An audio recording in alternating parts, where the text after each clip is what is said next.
All right. Again, we're going to move on into the Rose for Emily, and I have some questions for that we're just going to walk through a bit. If you have not read it, you should, you need to. I like the Rose for Emily because, in particular, it starts. Do you remember at the beginning of this unit we talked about a story sometimes starts in medias res, which means in the middle of things, and that's how the Rose for Emily is. We start actually at her funeral, and then we backtrack um, to her life and to see how she lived and what happened to her and things like that. So let's talk about the title. There's not a rose anywhere in this story. So, what is Emily's rose? At what occasions do roses appear? And I like to think about this. We often send roses occasionally for funerals. She does eventually get a rose, but we send roses for love a lot of times, right? Emily's rose, I mean, it's something that we display. Eventually it kind of fades, but we don't want to let go of it because it's so beautiful. I would argue that Homer Barron becomes Emily's rose in a way. So that's something that I like to think about. I don't know. But you guys can find other roses. You may consider, I mean, just the title, The Rose for Emily, is really important, though. Really moving. Okay, something to think about. What does Emily want from the community in which she lives and from men in particular? Does she want respect? Does she want honor? Does she want money from them? No. Does she want them to include her? No, not really. She's just kind of there. All right, before we get into too far, I want to actually notice. I want to show you guys something. So, if you've ever seen Psycho, the Psycho it's the old movie. It's an old movie, Alfred Hitchcock, Psycho, and Hitchcock has actually talked about he did use elements from. I found an interview at one point. I don't know how clear the interview was, but he used elements from The Rose for Emily in his film, including the bed. And you can see the image of a body laying on the bed very visibly. And in this case, what we have for Emily is we find Homer Barron's body at the end. So, um, and then also the house. And this is exactly what I would imagine Miss Emily's house looks like. You can tell it used to be beautiful. It used to be gorgeous, but now it's falling apart in disrepair, right? So Emily, in a way, just wants to be left alone, just like that house has been left alone, right? So that's kind of how she talks about this. Okay, onward. Notice Emily's interactions with male authority figures, like the city authorities, the pharmacist, the Baptist minister. What are those have in common, and how does Emily react? What does this suggest about her attitude towards control? Every time she interacts with those people, I mean, she's very standoffish and like one word answers, like it's for rats, or I have no taxes in Jefferson, right? I have no taxes, and so she does kind of have this attitude toward control, like she will not be controlled, right? How well does Emily deal with change? So think about her reaction to her father's death. She won't admit that he's dead. Her house and neighborhood. Her house does not get updated while her neighborhood does. Her statement about Colonel Sartoris in Texas. Now, in the story, Colonel Sartoris was he was in the war, and this is way after the war. And she still expects the town to honor the agreement not to charge her taxes just because they didn't charge Colonel Sartoris taxes. Right. So she doesn't want to change. Her reaction to attempts to place numbers in mailbox to her door toward the end of the story, she refuses. She tells them they can't put numbers in a mailbox on her door. Um, she doesn't do well with change. How might Emily's treatment of her father by her father affect the way she feels about men? Now, her father, we're told, is very possessive. He won't let her date. He won't let men come near. So that's pretty important. Is Homer Barron an appropriate match for Emily? Notice where he's from, what he does for a living, his interaction with other men, especially younger men. Now, we're told in the story that Homer Barron is a Yankee. He's a laborer by trade. I believe he's doing some sort of construction. And he likes men, younger men, not boys, but younger men. Like at the bar, he'll pick up young men. So why then might Emily be attracted to him? And this is something that you guys need to answer on your own. Why would Emily want a man like Homer Barron? Why? To the point of we're told that maybe she killed him, right? To keep him with her. Maybe. We'll see. I don't know. You guys can read it and see. Um, but to theorize, why would she be attracted? All right, what is the setting of this story, and how might this affect attitudes towards women and African Americans? What was expected of women? The expectation for women, I'll tell you up front, was that she should get married and be at home. That's the expectation. Um, African Americans, this is after the Civil War, but African Americans are still not yet totally free. At least not Toby. He's kind of stuck in time right along with Miss Emily, and so um, they're not treated kindly. They're not treated with respect, and so I think it's really interesting that we have a woman who demands respect during a time period when women were not respected. So it's an interesting thing. Number 9, why do the women of the town think that Emily's house stinks? What does this say about gender roles in society, especially attitude towards women? Um, I think it's so interesting that no one will ask Emily why her house stinks. That's not something you ask women, right? It's just not something, it's not nice to ask women her age, her weight, or why she stinks. So, um, no one wants to ask her why her house stinks, but the women typically think it's just because she's not a good housekeeper. And Toby's not a good housekeeper because he's a man. Obviously, he cannot keep a house. That's the time period talking. So they think it's just she's not a good housekeeper. What a poor excuse for a woman, right? All right, how well does Emily fulfill her role as a woman in relationship to men? Not very good. She never gets married, and she tries to dominate.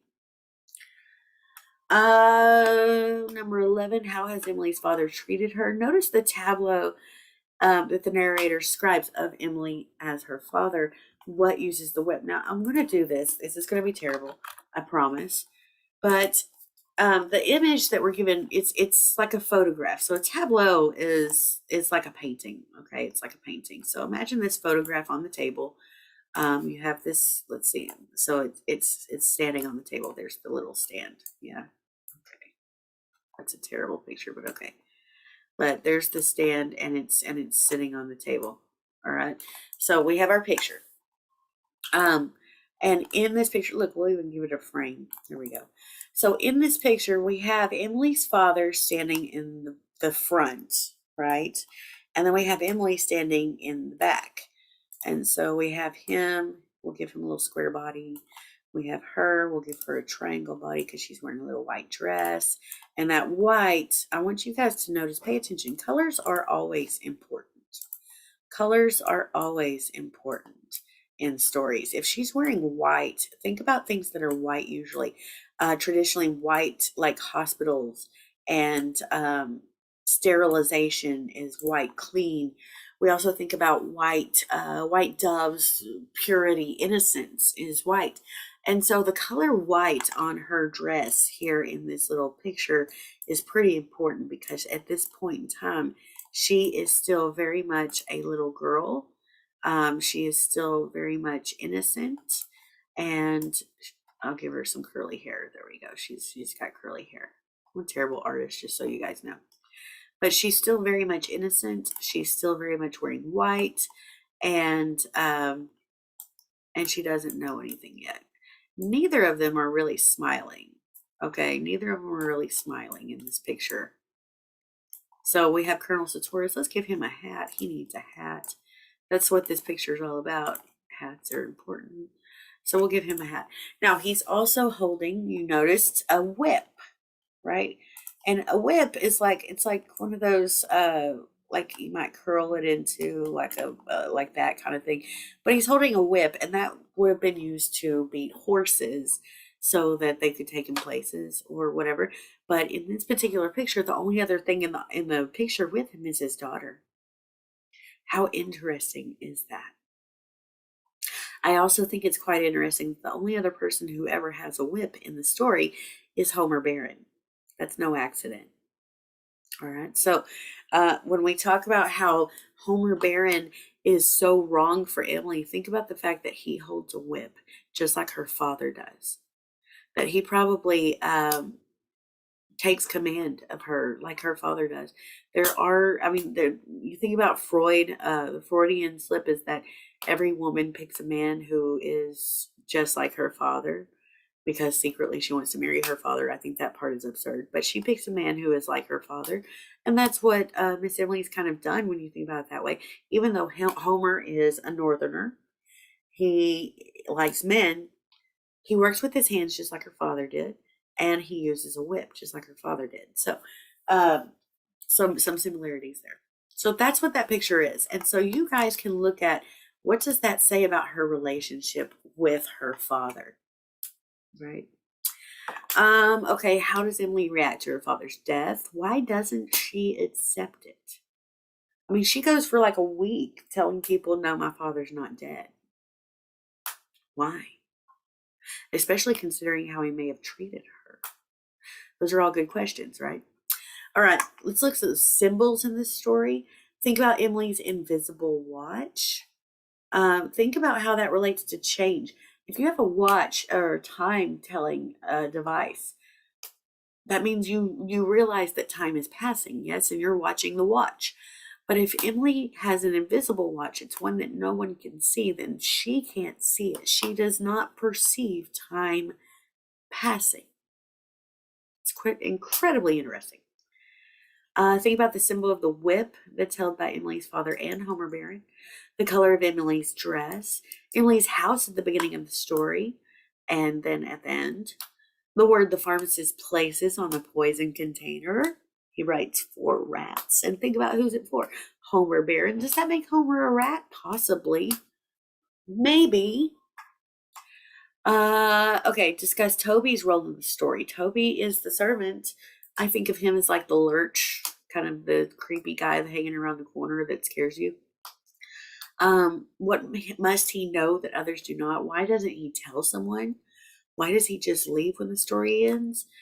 So, what would have happened if Toby hadn't have left and they discovered Homer Barron's body in Miss Emily's bedroom? Toby probably would have taken the blame for it, right? And he knows what happened. Maybe he killed Homer, maybe he did it for her, maybe he doesn't know. I don't know. It's so interesting to think about Toby. Such an interesting character here. Is there any foreshadowing? Oh yeah. There's poison, there's the smell. There's lots of foreshadowing in the story. Why does Emily do what she does to Homer Barron? Why'd she kill him? And you have to think about how she's been treated by society, she's been treated by men, her attitude toward change, her attitude toward control, her need for love. Why does she kill him? Was he in fact a rat? And then once she kills him, why does she keep him? Right? So those are all things you guys can think about. Is Emily static or dynamic? And remember, static and dynamic relate to whether or not your character changes. Does Emily change in the story? I don't know. You guys can talk about that. What is the primary conflict of the story? Who is involved? Is there more than one? Oh, there's lots of conflict. Lots and lots of conflict in this story. Conflict between the townsfolk, who is by our narrator. So he's saying, we, the townsfolk, believe this about Miss Emily. We have all of that. So that's the townsfolk versus Miss Emily versus Homer versus her father. Emily against society and societal expectations. There's so many different things you can talk about here. And then finally, what are some possible themes in this story? And you guys can hypothesize. I just have some here that may help. What does it say about the results of oppression of women? So What is the book trying to tell us? When you oppress women, what happens, right? Or any group. What does it say about the result of refusing to accept change? Is that good? Is that bad?